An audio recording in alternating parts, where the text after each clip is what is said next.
Okay guys, welcome back na naman sa aking YouTube channel. No? So ngayon pag-uusapan natin yung nalalapit na upcoming updates nitong si Nightcrow. Since nakapulot tayo ng alloy dito for flexing. Hindi guys, related yan sa mga upcoming updates ni Nightcrow. So ngayon pag-uusapan muna natin yung regarding sa tokenomics nila. So in summary na lang guys, October 22 which is patch note ng Crusade guys. Once na nag.75 yung token, meron na siyang 1 hour delay. So, pwede ka na magsabi sa mga tropa mo, oy, 0.75 na. Pwede rin ako mag-post niyan sa FB, di ba? Tapos, aabangan nyo na lang once na nag-announce na si Nikon na pwede nang mag-mint. Ang problema lang dito, hindi natin alam kung gaano ba katagal. Kasi dati, di ba, pag nag 0.75, 4 minutes lang, hindi ka na makapag-mint. Di ba? Sana gawin naman ni Nikon kahit 20 minutes man lang, di ba? So, meron ng 1 hour delay. Kapag mag-mint, may 20 minutes na, alam niyo yun, parang allowance no. So sana ganun yung gawin ni Nightcrow para mas okay pa sa all right. Tapos sa Phoenix Dex, meron siyang 10% increase, 'di ba? To restore daw the balance between both economics. So related lang naman yan guys sa Crow into Morion, Crow into Promote.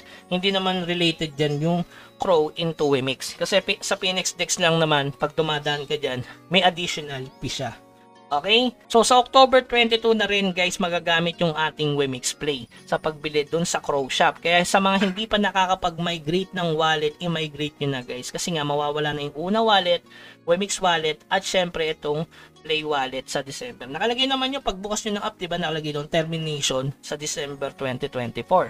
Okay? Tapos magbubukas na rin sa October yung bagong web shop para sa Play token. Sa mga nanalo dyan sa airdrop, no? Paano naman yung mga hindi nakasali sa airdrop, Kuya Bugs? Paano magkakaroon ng Play token?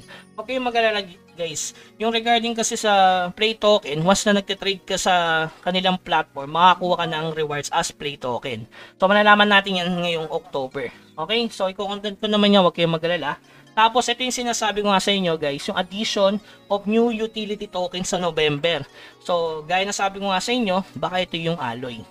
Okay? Baka yung alloy yan kasi nga in-related din yan sa port advance. Makikita nyo, November kasi eh. So sa port advance, kailangan mo ng maraming alloy. Ayan. So titingnan nyo, 10 pieces dito.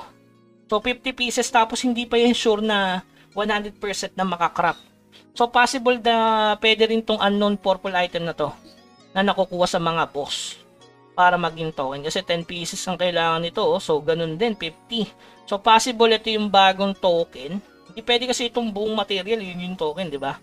So, possible na isa to, Ancient Alloy sa tingin ko, kasi related din yan sa upcoming na Awakening ni Compass to, guys, at saka Incest Burner. Kailangan mo ng 10 Ancient Master Alloy. Kasi yung Master Alloy, alam niyo naman, isa sa mga materials para makapag-create ka rin ng epic item. Tama?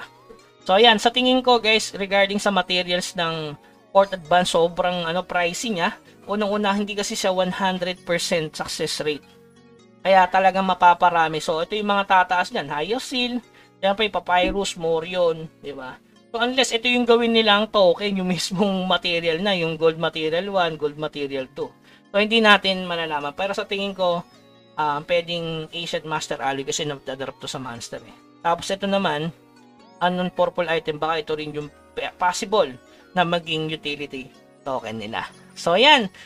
Sa akin guys, regarding sa i-connect nyo na muna yung inyong Play wallet kung una wallet yung gamit nyo or Wemix wallet. So, yung link nasa baba, napakadali ng instruction nila doon guys. Hindi na kailangan gawa ng content kasi sila na mismo yung gumawa ng content. Okay? So, regarding para makapag-AFK ka dito, nandyan naman yung link ko sa baba regarding sa updated stats natin. So, dito na ako nagpapa-level sa level 62. Ayan.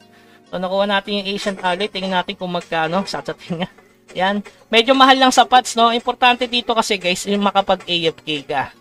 Okay, so tingnan natin kung magkano itong Ancient Alloy, guys. Ayun, 2,379. So, magkano yan in PHP? So, i-divide nyo na lang sa 3. So, 2,379. Divide natin sa 3. Boom! 700 pesos, di ba? 793 pesos siya kapag kinash out mo siya sa sabi natin ganito na lang, 2,379 divide natin sa 4. Yan. So 500 no. So nasa 600 pesos pa mga bossing. So kung bibili mo yan lahat ng Procenter. Ang Procenter kasi ngayon is nasa 100 plus pa 125. Pwede kang mag trade sa Procenter. Ayan, yan yung kagandahan sa larong to, no?